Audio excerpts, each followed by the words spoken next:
राधा रानी की इतनी महिमा कही गई है, परंतु भागवत में स्पष्ट रूप से उनका नाम नहीं है।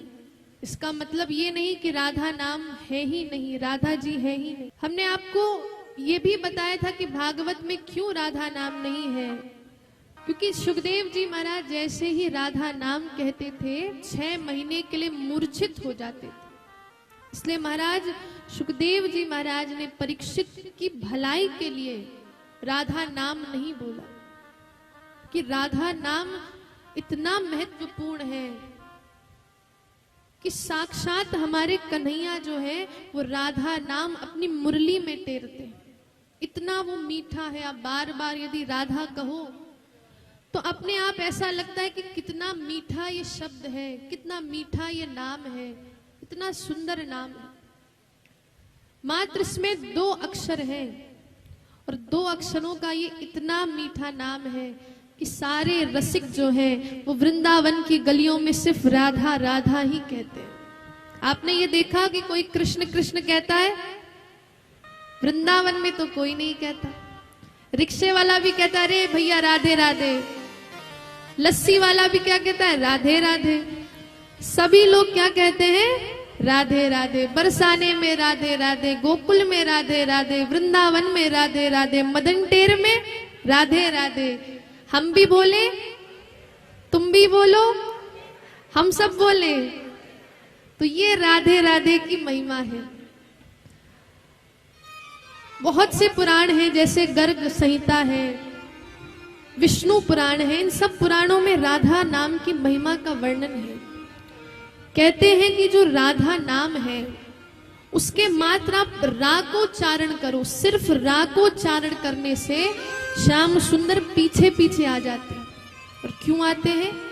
पूरा राधा शब्द सुनने के लिए। अगर प्राणी मात्र रा बोल देता है तो ठाकुर जी के मन में ये उत्सुकता आ जाती कि मुझे राधा नाम पूरा सुनना है, पूरा राधा नाम सुनना है। इसलिए हमारे कन्हैया उस भक्त के पीछे पीछे जाने लगते हैं। मात्र राधा नाम सुनने को ठाकुर जी भक्त के पीछे भागने लगते हैं। तो आप सोचिए कितना महत्वपूर्ण है ये राधा नाम। और कहते हैं कि ठाकुर जी बार बार कहते हैं कि सत्यम सत्यम पुनः सत्यम, सत्यम एव पुनः पुनः, बिना राधा प्रसादेन मत प्रसादो न लभ्यते। ठाकुर जी कहते हैं कि सत्यम सत्यम पुनः सत्यम, मैं बार बार तुमसे सत्य कहता हूं। और क्या सत्य कहता हूं? कि बिना राधा प्रसादेन मत प्रसादो न लभ्यते, कि बिना राधा की कृपा से तुम चाहो मुझे पालो तो ऐसा नहीं हो सकता है। ये मैं सत्य कह रहा हूं, सत्य कह रहा हूं। और ये हमारी गर्ग संहिता में ये श्लोक लिखा है, स्वयं ठाकुर जी ने कहा है। तो ऐसे राधा रानी की महिमा है। समय नहीं है कि हम राधा जी के नाम पर, राधा भाव पर चर्चा कर सके, पर आप ये जान लो कि जैसे अगर ठाकुर जी को भी अपने भक्तों से मिलना है तो किसकी इजाजत चाहिए? राधा रानी की। योग माया उपास्यता, बिना राधा रानी के तो हमारे कन्हैया अपने भक्तों से मिलते ही नहीं है। इसलिए चाहते हो कि ठाकुर जी के गोलोक धाम में शरण मिल जाए तो सिर्फ राधे राधे ही जपो, राधे राधे जपो चले आएंगे बिहारी। ऐसी महिमा हमारे रसिक संतों ने गाई है। आप बरसाना चले जाओ, वृंदावन चले जाओ, तो आपको पता चलेगा कि राधा नाम रूपी मणि है क्या। वो साधारण नाम नहीं है, वो एक मणि है। इतना परम पावन राधा नाम कि जिसकी महिमा ब्रह्मा भी नहीं कर सकते। परंतु आजकल हम राधा नाम को समझ नहीं पाते हैं और कह देते हैं कि राधा है नहीं। पर राधा नाम इतना प्यारा है, इतना प्यारा है। हमारे ठाकुर जी को राधा रानी इतनी प्रिय लगती है कि मिसाल दी जाती है कि राधा कृष्ण जैसा प्रेम होना चाहिए।